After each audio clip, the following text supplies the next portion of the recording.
A partir de agora, vamos apresentar o método LGR. Então, vamos considerar esse sistema típico em malha fechada. Eu tenho aqui, por exemplo, um sistema dinâmico, e aqui eu tenho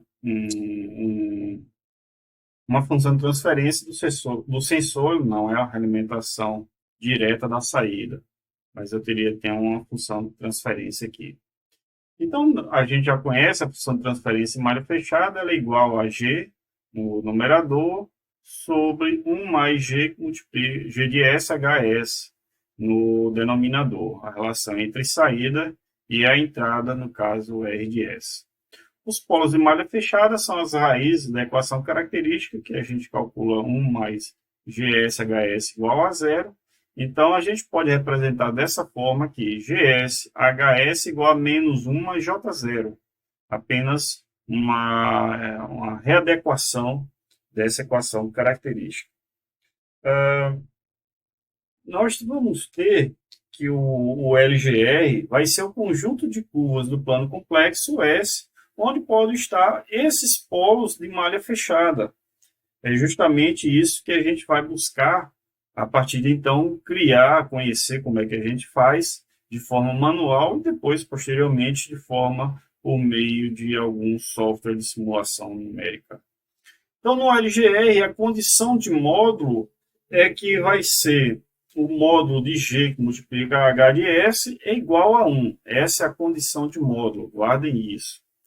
Para a condição de fase, nós temos o módulo de G de S HS vai ser igual a 180 graus, mais ou menos R 360 graus, com R variando de 0, 1, 2, 3, assim vai por diante. Ou seja, ela é igual a mais ou menos um múltiplo ímpar de 180 graus. A função de transferência de malha aberta, o GSHS, pode ser escrita na forma racional, por meio dos seus polos e zeros, ou suas raízes, como queiram chamar.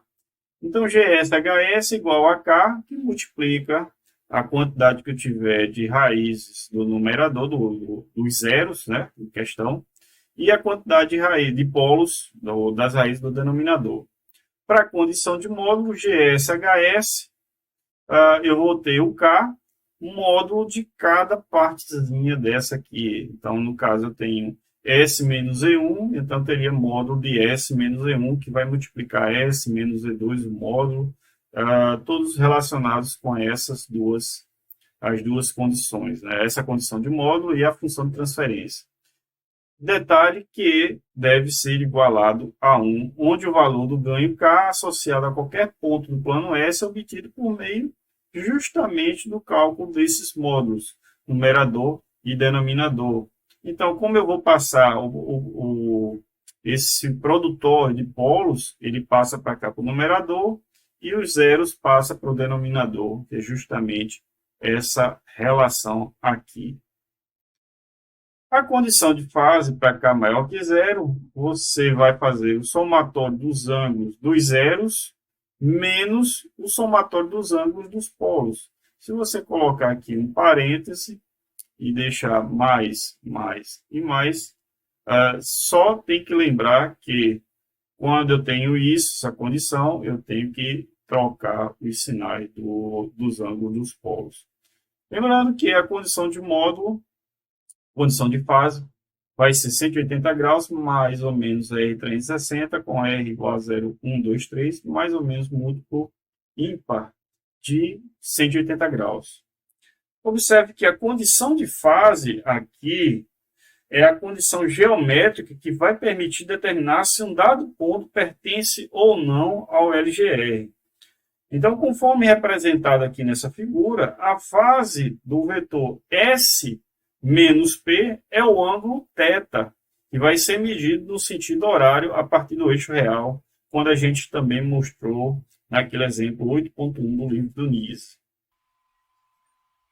Então, vamos usar agora o exemplo 4.1 do livro Castucci, que ele pede para determinar o LGR para esse sistema aqui. A realimentação é unitária, a função transferência aqui do sistema em malha aberta é dada por K, tem um ganho K, tem um polo em 0, um polo em -2 e um 0 em -1. Então, a função de transferência em malha aberta é representada dessa maneira aqui essa que está aqui no bloco, né? Eu tenho para a condição de fase um módulo de GDS, que HS é unitário.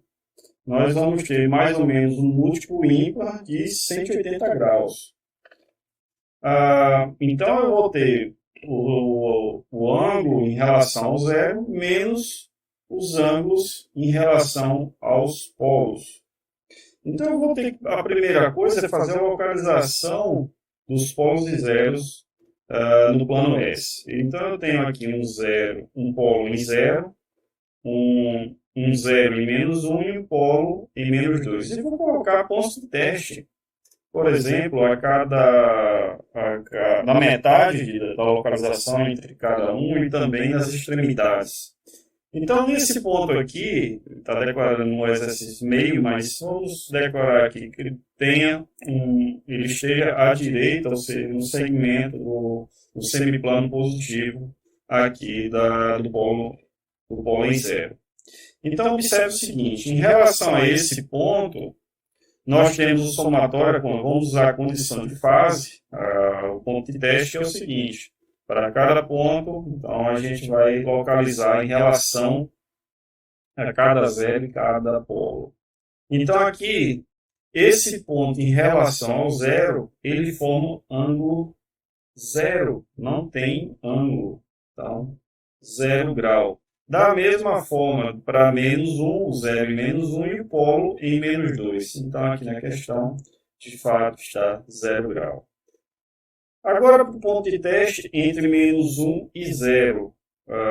Foi colocado aqui em -0,5, não tem nenhum problema colocar numericamente ou não ter número.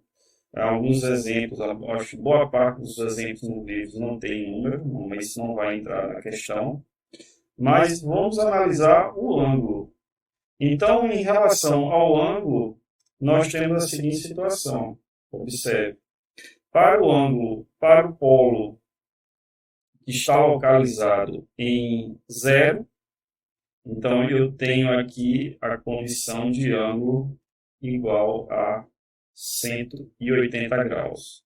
Em relação ao 0, 0 grau. Em relação ao polo em -2, 0 grau também. Então, aqui eu teria 0. Aqui, em relação ao ponto em 180 graus. E aqui, 0, em relação aos polos, né? Então, menos 180 graus. Para esse ponto S3, observe que o ângulo aqui, para esse polo em relação a esse ponto de teste, é 180 graus, da mesma forma aqui, em relação ao zero, 180 graus. Então, aqui 180 menos 180 e aqui 0, o que vai dar 0. Para essa condição em -2,5, ou seja, todos à esquerda, aqui, todos os polos de zeros, nós teremos o quê? Em relação a esse polo, também 180 graus. Então, observe, aqui vai ter 180 graus, menos 180 graus, menos 180 graus, que vai dar 180 graus. Ou seja, entre os pontos testados, eu vou colocar esses pontos de forma aleatória. Então, entre esses pontos testados que nós temos aqui ilustrados, a condição de fase satisfeita apenas para S2 e S4. Lembrando, tem que ser mais ou menos múltiplo ímpar de 180 graus.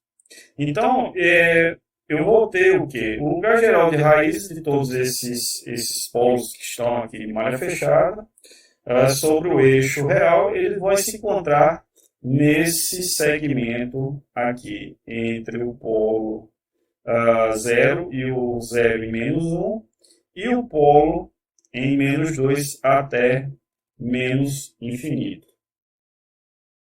A função transferência em malha fechada é dada por essa função de transferência aqui. Então, K S mais 1 no numerador No denominador, S quadrado mais 2 mais K, multiplica S mais K.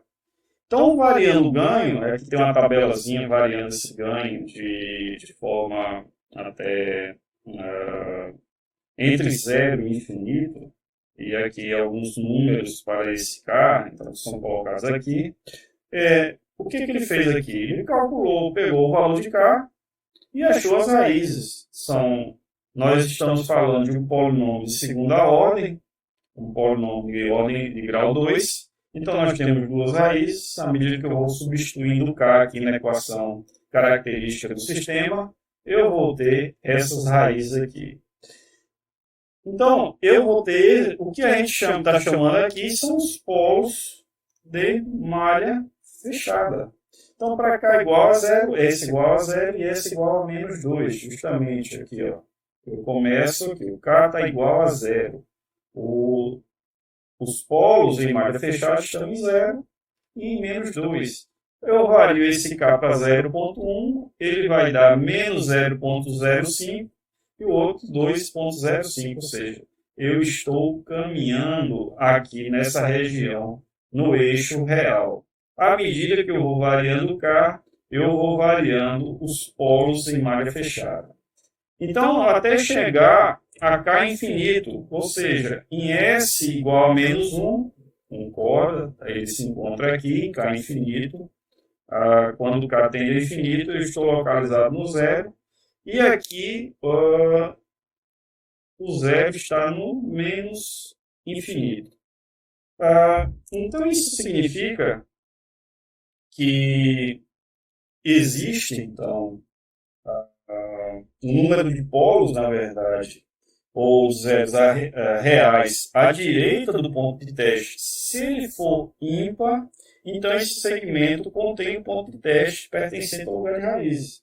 Então, veja, aquele ponto de teste que foi colocado aqui, à direita não há nenhum polo em zero. Então, não é lugar geral de raízes no eixo real.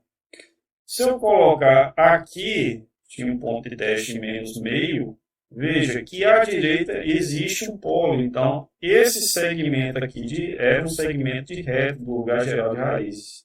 Tinha outro ponto de teste, mas você conta quantos zeros polos eu tenho à direita. Aqui tem um número par. Então, aqui não é lugar geral de raízes. Eu coloco meu outro ponto de teste aqui no eixo real. Então, aqui eu tenho 3 polos de zeros somando. Então, eu vou dar um número ímpar. Então, esse segmento aqui é o lugar geral de raízes. Então, observe outra condição, que eu sempre vou começar de um polo, o lugar geral de raiz sempre começa de um polo e vai até um zero. Nesse caso aqui, eu vou do polo em zero, o polo em zero até um zero localizado em menos 1. Esse polo em menos 2, ele vai ter um zero em menos infinito. Ou seja, eu vou indicar também que esses polos, o segmento de reta, o sentido das flechas do lugar geral de raiz indica o sentido dos valores crescentes do ganho K. E tem um outro detalhe que eu quero lembrar, que quando a quantidade de polos for maior que a de zeros, o lugar geral de raízes termina no infinito. Na verdade, no menos infinito. Então, tá aqui essas 4 conclusões que a gente pode tirar desse primeiro exemplo.